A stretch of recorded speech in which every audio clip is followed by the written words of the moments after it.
ஆன்மீக அரசியல் என்ற வார்த்தை எப்படி அரசியல் வட்டாரத்தில் புயலை கிளப்பியதோ அதே போலதான் அரசியல்ல ஒர்க் ஃப்ரம் ஹோம் அரசியல் என்ற வார்த்தையும் அதிரலியை ஏற்படுத்தி கொண்டிருக்கு. உடனே இங்க எல்லாருமே அரசியலுக்கே வராத ரஜினி என்பது பற்றியெல்லாம் ஆக்ரோஷமான பதில தர காத்திருக்கலாம். ஆனால் இதனால் ரஜினிக்கோ ரஜினி ரசிகர்களுக்கோ எந்த விதமான பாதிப்பும் ஏற்பட்டதில்ல. விஜய் அவர்களின் அரசியலுக்கு பிரயோஜனம் இருக்கிறதா இல்லையா என்பதை கருத்தில் கொண்டு பதிலளிக்கவும். எஸ்டாப்ளிஷ்டு அரசியல் தலைவர் இல்லை விஜய், இன்னும் நடிகர் என்பதுதான் அவருக்கான அடையாளம். இன்று அவர் ரோட்டில் இறங்கி நடந்தாலும் ரசிக மனப்பான்மையில் நிச்சயமாக கூட்டம் கூடும். மழை வெள்ளத்தையும் மீறி டாஸ்மாகில் கூட்டம் அலை போதுவது போல ஒரு நடிகனை காண ரசிக மனப்பான்மையில் வெள்ளத்தையும் மீறி கூட்டம் கூடுவார்கள் என்பது நிதர்சனமான பிராக்டிக்கலான உண்மை. ஆனா அரசியல் என்று வந்துவிட்ட பிறகு இதெல்லாம் செல்லுபடியாகுமா என்ன? எம்ஜிஆருக்கு கூடாத கூட்டமா? விஜயை வாட்ஸ்அப், ஃபேஸ்புக், ட்விட்டர் என்று ரசிகர்களால் நினைத்த நேரத்தில் பார்த்து ரசிக்க முடியும். ஆனால் எம்ஜிஆருக்கு இதெல்லாம் கிடையவே கிடையாது. திரையில் ஏதாவது படம் வந்தால் மட்டும்தான் தலைவனின் தரிசனத்தை ரசிகர்கள் காண்பார்கள். அது மாதிரி சமயத்தில் எம்ஜிஆர் நடுரோட்டில் இறங்கி நடந்தால் எவ்வளவு கூட்டம் கூடியிருக்கும். இதற்கெல்லாம் தயங்கினாரா எம்ஜிஆர்? இல்லவே இல்லையே.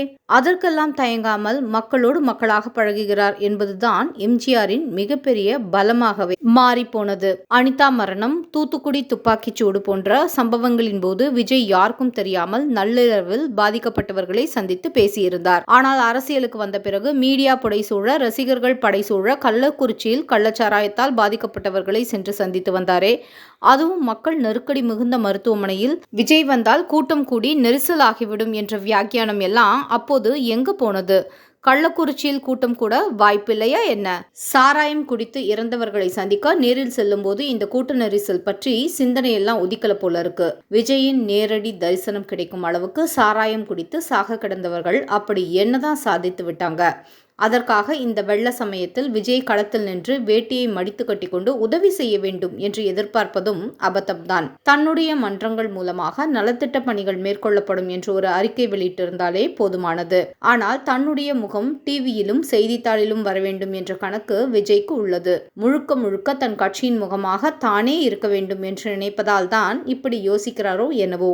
தன் அலுவலகத்தில் பாதிக்கப்பட்டவர்களை அழைத்து நலத்திட்ட உதவி அளிப்பது ஒரு ட்ரெண்ட் செட்டிங்காக இருக்கும் என்று விஜய் கணக்கு போட்டு இருக்கலாம். ஐயோ பாவம், அவருக்கே அது பேக் ஃபயர் ஆகும் என்று நினைத்து பார்க்க வாய்ப்பில்லை. வெள்ளத்தை பற்றியும் வெள்ள நடவடிக்கைகளை பற்றியும் காட்டமாக எழுதி தமிழக அரசை விமர்சித்திருந்தார் விஜய். அதுதான் அடுத்த ஒரு வாரத்திற்கு அரசியலில் பரபரப்பாக பற்றி எறியும் டாபிக்காக இருந்திருக்க வேண்டும். ஆனா அப்படி ஒரு அருமையான வாய்ப்பை தன் கையினாலேயே கெடுத்து கொண்டுள்ளார் விஜய். ஓட்டு கேட்கவாது மக்களை சந்திப்பாரா இல்லையா?